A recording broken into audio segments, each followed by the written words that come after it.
What's up everyone, this is Organic Dream World Yoga, and for today's video I'll be covering another simple beginner's yoga pose known as Chaturanga Dandasana, or four-limbed stick pose, four-limbed staff pose. You'll be encountering this asana throughout all of your vinyasa yoga practice, your sun salutations A and B. This is really simple, and for purposes of this video I'll be starting out in plank. So you want to place your hands and your wrists underneath your shoulders.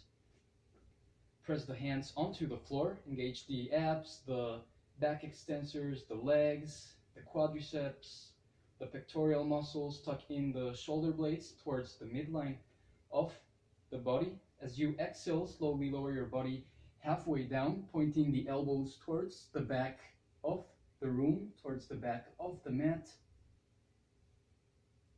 And this is Chaturanga Dandasana.